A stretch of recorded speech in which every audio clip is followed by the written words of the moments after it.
O Senhor esteja convosco. Proclamação do Evangelho de Jesus Cristo segundo Lucas. Glória a vós, Senhor.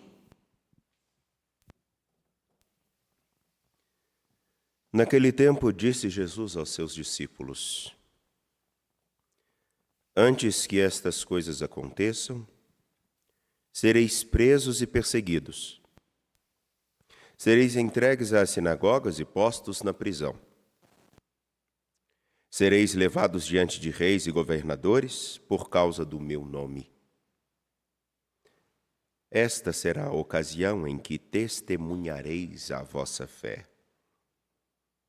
Fazei o firme propósito de não planejar com antecedência a própria defesa, porque eu vos darei palavras tão acertadas que nenhum dos inimigos vos poderá resistir ou rebater. Sereis entregues até mesmo pelos próprios pais, irmãos, parentes e amigos, e eles matarão alguns de vós. Todos vos odiarão por causa do meu nome. Mas vós não perdereis um só fio de cabelo da vossa cabeça. É permanecendo firmes que ireis ganhar a vida. Palavra da salvação. Glória a vós, Senhor. Por favor, podem se sentar.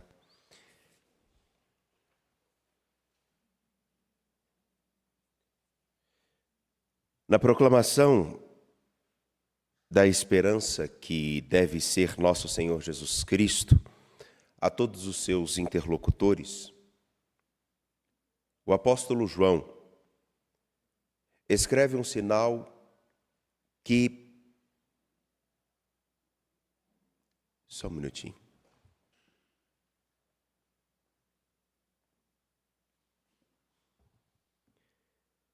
O apóstolo João descreve um sinal que lembra a travessia do Êxodo. Vejamos, 7 pragas, como as 7 pragas do Egito. Também um mar de vidro misturado com fogo. E ali estavam de pé todos os vitoriosos no combate contínuo em testemunhar quem é o Senhor de suas vidas. Vitoriosos porque atravessam a história, mantendo o seu olhar fixo em quem deve conduzi-los. Mantendo sua esperança bem alicerçada naquele que os sustenta. E caminhando para um lugar que ele próprio havia indicado. Se no Êxodo o povo atravessa da escravidão para a liberdade, chegando até a terra prometida, todo discípulo de Jesus Cristo atravessa a história buscando alcançar a estatura de Cristo, o tamanho dos filhos de Deus. E isso, testemunhar isso, adquirir a estatura do filho e filha de Deus, é marcado por um caminho semelhante àquele no qual cada um de nós se forma como um bom homem, como uma boa mulher. Ainda que nós tenhamos, nesse tempo, a tendência de querer amenizar todas as coisas para as pessoas, quem tem o mínimo de bom senso e de seriedade na vida, sabe que cada dia exige matar um leão. Quem leva a vida com seriedade sabe que as coisas são exigentes. Em alguns casos, aquilo que parece o mais simples possível, que seja colher uma assinatura, ou validar uma assinatura, por exemplo, num cartório, pode se tornar uma aventura incrível. Porque diante de momentos simples ou complexos, muitas coisas podem exigir de nós mais do que simplesmente a boa vontade. Exigirão de nós a fidelidade àquilo que queremos alcançar. Fazemos isso para a faculdade, fazemos isso para o emprego, fazemos isso para conquistar alguém que amamos, fazemos isso para manter a sanidade mental dentro de casa, porque tem dias que parece que a gente quase fica doido. Eu não sei as senhoras, mas tem dia que parece que a gente vai ficar doido. Senão você pega alguém e quebra ela na porrada. Mas é claro que vocês não têm esse problema, só eu.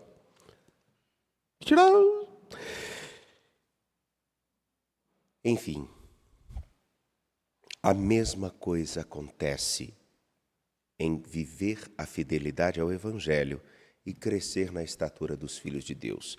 Porque se um homem e se uma mulher cresce e se desenvolve na dinâmica de luta cotidiana para vencer pequenos obstáculos, e isso é que faz com que a gente comece a andar e por aí vai, a mesma coisa acontece com quem quer atingir a fidelidade e a estatura dos filhos de Deus. O firme propósito de todo dia,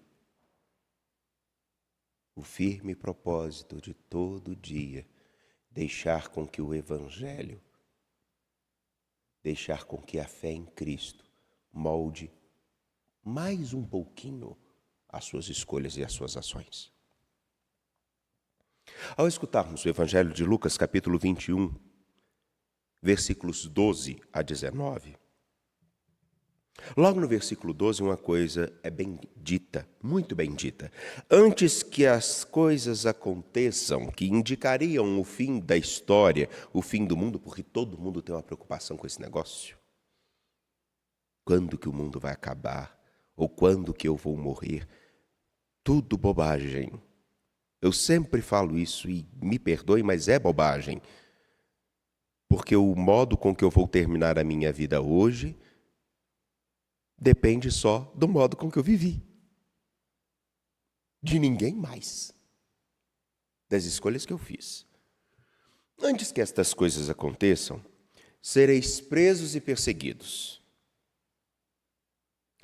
Na prisão e na perseguição, quando temos inclusive o ímpeto de respondermos aos outros como supostamente eles merecem, talvez até mereçam. Afinal de contas, um mal-educado merece realmente a nossa melhor educação? Um mal-educado merece a nossa melhor educação? Talvez não. E quem disse que nós somos educados pelo merecimento dele? Eu serei educado por aquilo que eu sei que eu sou. Não é ele que vai pautar a medida do homem e da mulher que eu devo ser. Porque, caso contrário, é ele que controla a minha vida, ou não? Sereis entregues às sinagogas e postos na prisão. Sereis levados diante de reis e governadores por causa do meu nome. Ora, a imagem é bem simples. Antes de toda e qualquer coisa que aconteça que possa sinalizar o fim da história, será que eu testemunhei Jesus Cristo verdadeiramente nos momentos mais exigentes, como, por exemplo, na hora em que eu posso pegar o pescocinho daquela pessoa e eu não pego? Essa imagem, eu gosto muito dela porque vocês não conseguem acompanhar, mas quando tem alguém na Assembleia assim, a gente fala isso, pegar o pescocinho, é porque eu vejo a pessoa imaginando assim, aquele pescocinho daquela pessoa, e ela pegando assim, torcendo. Mas sabe,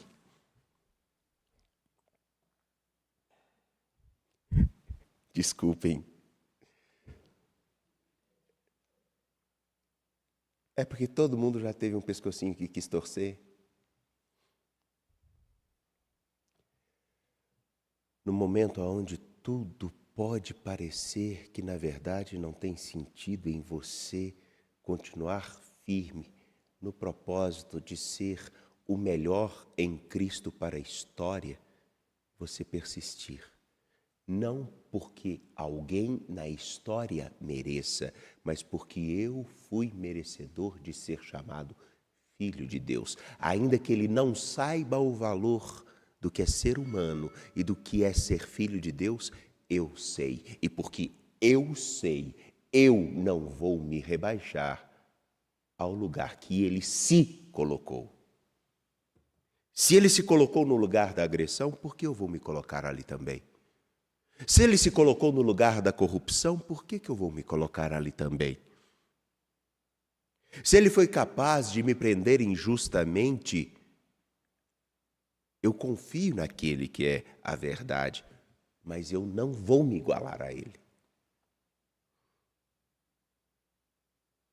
A ocasião em que testemunhareis a vossa fé é exatamente na ocasião aonde você tem que tirar forças de onde não sabe. E é aí que a graça que começa a operar em nós, porque Deus não consegue realizar nada se nós não deixarmos com que Ele assim o faça.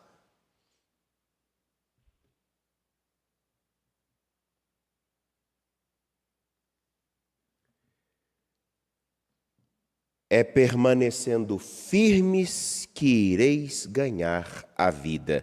É permanecendo firmes que ireis ganhar a vida. Como sinônimo, é permanecendo firmes que vos forjareis na dignidade de filhos de Deus. Todo dia, permanecendo firmes. Não por aquilo que os outros merecem, mas por aquilo que você sabe que você é. Você é filho de Deus, viva e comporte-se como tal. Você sabe o valor daquele que te deu a vida? Vive e comporte-se como tal.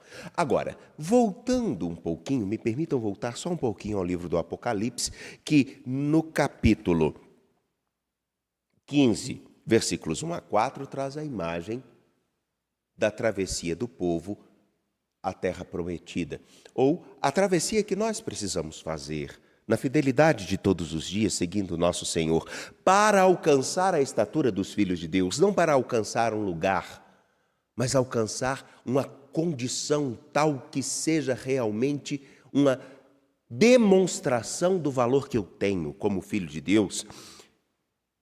Vejam que interessante. Lembram-se na questão, lá nos relatos do Êxodo, que o povo de Deus, por causa de uma cebola, tem a tendência de voltar à escravidão? Por causa de uma carne, tem a tendência de trocar a sua liberdade? Achando que não poderiam tomar água, são capazes de, inclusive, sentir saudade da escravidão, porque era mais fácil.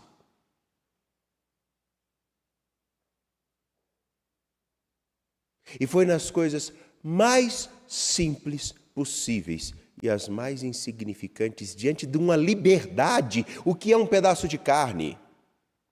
O que é uma cebola diante da dignidade de homem e de mulher?